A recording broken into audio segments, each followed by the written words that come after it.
saya Jerni Putri sebagai staf TS di PT Pelatihan Profit Internasional dan di sebelah saya Pak Adit. Nah, sekarang kita mau berbincang-bincang nih sama Pak Adit. Ada beberapa pertanyaan tentang bullish dan bearish nih. Nah, Pak Adit, kita mau bertanya nih ya tentang bullish dan bearish nih. Apa yang dimaksud dengan bullish dan bearish itu? Nah, bullish dan bearish itu berarti kita ngomongin bullish. Bullish itu adalah sebuah istilah yang dimana arti kata bull, yang arti kata dalam bahasa Inggrisnya bull yang artinya adalah banteng. Yang dimana banteng di sini sifatnya adalah ketika dia bertemu dengan musuhnya, dia akan posisinya akan menyeruduk dan kepalanya akan naik ke atas. Artinya kalau jika kita bicara bull di sini adalah banteng yang menyeruduk kepala ke atas. Berarti posisinya dalam suatu chart itu adalah lagi berada di posisi naik atau terjadi peningkatan. Nah, di sini kalau misal kita ngomongin bull itu dia identik dengan warna chart atau warna candlestick. Warna candlesticknya itu adalah warna hijau. Nah, disinilah yang sebenarnya istilah bullish itu adalah familiar, bullish. Dan kalau misal bearish itu adalah istilah dari bahasa Inggris bear, yang dimana artinya beruang. Kalau kita bicara beruang, berarti kita bicara sifatnya. Sifatnya adalah ketika beruang itu sedang menyerang musuhnya, dia akan mencakar-cakar ke posisi ke bawah. Dan artinya kalau misalnya beruang itu mempunyai sifatnya dalam mencakar ke bawah, berarti kita ngomongin adalah terjadi penurunan. Nah, kalau jika kita ngomong terjadi penurunan, berarti warna pada candlesticknya itu adalah warna merah. Nah, sehingga kalau misalnya kita bicara bear-nya itu adalah pada suatu candlestick, berarti kita melihat suatu kondisi terjadi penurunan pada suatu candlestick.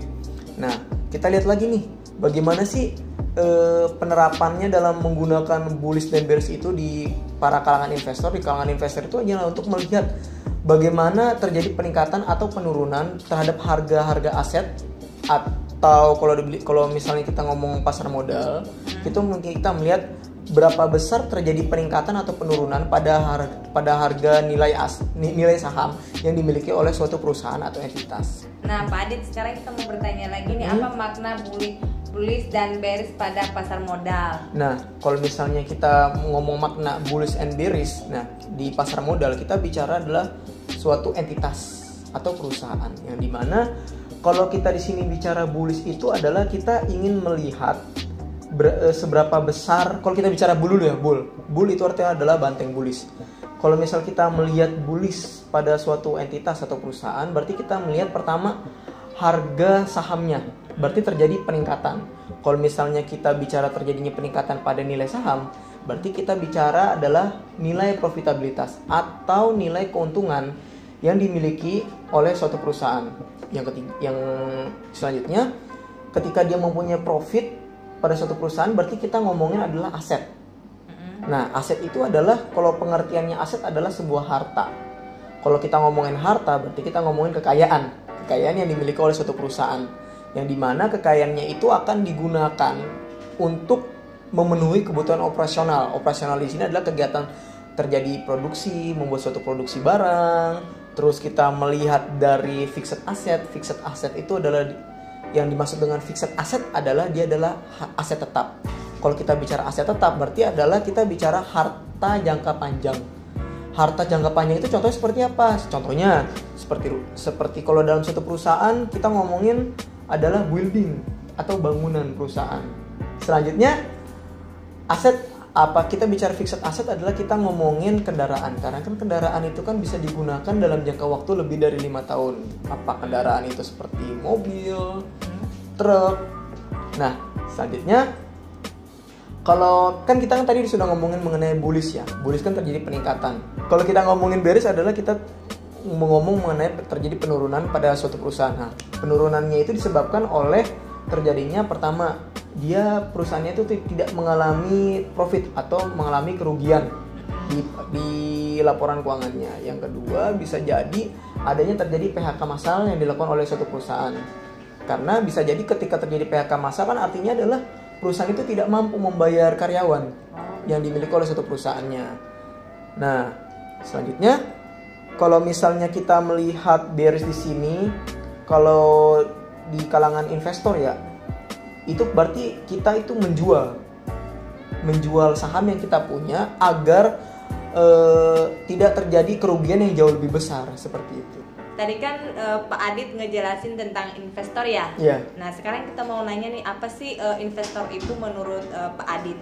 Nah, kalau menurut pandangan saya, investor itu adalah orang yang menyimpan dana atau berinvestasi di pasar modal, itu satu. Atau yang kedua, orang yang menyimpan dana ke suatu perusahaan, lalu dia akan berharap akan mendapatkan sebuah fee yang diterima ketika perusahaan itu mengalami profit atau mendapatkan suatu keuntungan yang dimiliki oleh perusahaan, entah itu dibayar setiap bulan, setiap tahun. Dan itu kan kembali lagi kepada investornya, bagaimana dia membuat suatu perjanjian antara kedua belah pihak, antara investor dengan pemilik perusahaan, seperti itu. Oh begitu Pak Adit.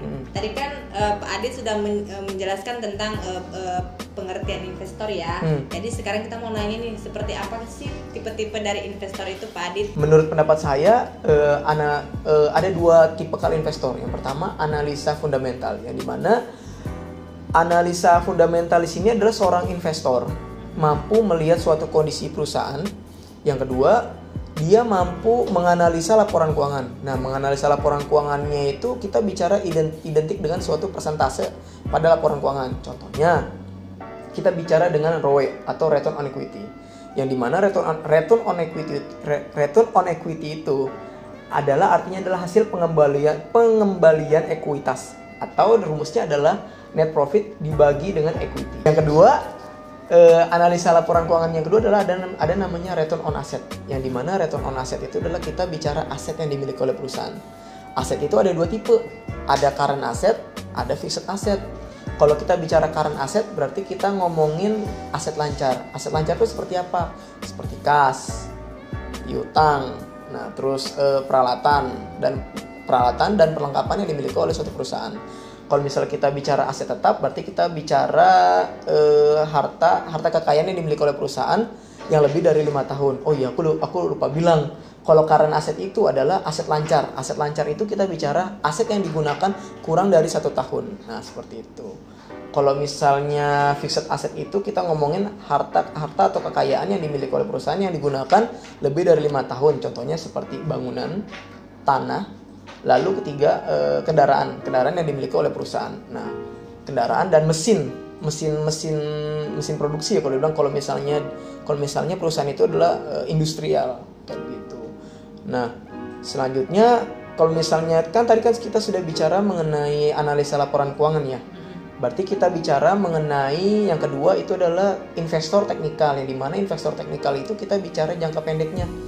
Kalau kita bicara jangka pendek berarti kita ngomongin adalah bagaimana caranya investor ini melihat suatu perusahaan dari segi jangka pendeknya. Di sini kalau misal kita bicara investor teknikal adalah ketika harga sahamnya misalnya harganya 1.500 dan tiba-tiba pada saat 3 bulan berikutnya naik jadi 3.000. Nah, di sini ada seorang investor, dia akan langsung menjual karena dia bermain